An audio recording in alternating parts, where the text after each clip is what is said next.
Mothers and fathers everywhere, fed up with the violence. Baffled by the brutality of the unprovoked attack on their son. They were the senseless one-punch deaths that sparked calls for action. It's time that this state, that Barry O'Farrell, finally did something about alcohol-fueled violence to make a difference, to make us all safe. Ralph and Kathy Kelly have been the driving force behind Sydney's controversial lockout laws. They lost their son Thomas to a coward's punch in King's Cross in 2012.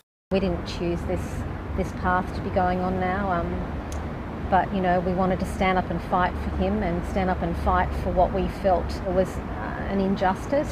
Next month marks 1 year since the laws were introduced. Under the tough regime, venues are required to lock out patrons from 1:30 a.m. and stop serving booze at 3. The lockout laws have reduced the number of people that we've been seeing that are under the influence of alcohol. The injuries that we're seeing are much less severe than what they were. Staff at St Vincent's Hospital estimate alcohol-related admissions have almost halved. Our intensive care workers are saying, this is like heaven.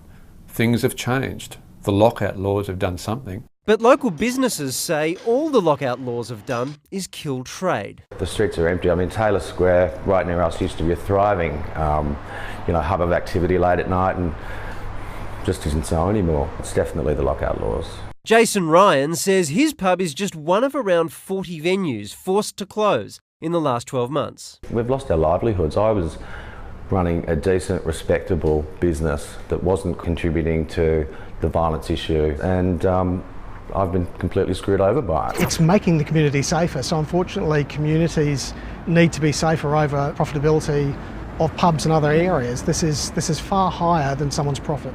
Nate Brown heads up Safe Space, a chill-out area run by the Salvos in the heart of the city. So we're helping out people with simple things, pair of thongs if they've got no shoes on, bottle of water, through to people who might be lost and disorientated. Queensland one-punch victim Rebecca Stokes bravely joined those patrolling the streets. I'd like to see a trial of what is happening in Sydney, obviously in Brisbane. The 26-year-old was seriously injured when she was hit by a drunk on a night out just over a year ago. All of a sudden I was out cold on the ground because he'd come around the back of the group of friends and knocked me out. With foot traffic in King's Cross down by 84%, the New South Wales government will assess the lockout laws in June, but won't be making any changes for at least a year. The legislation has had an effect, and it's had a good effect for the ambulance officers, the police, and for the hospital, and we would like this to continue. In the meantime, the Kellys will continue to push for serious change to the drinking culture across Australia.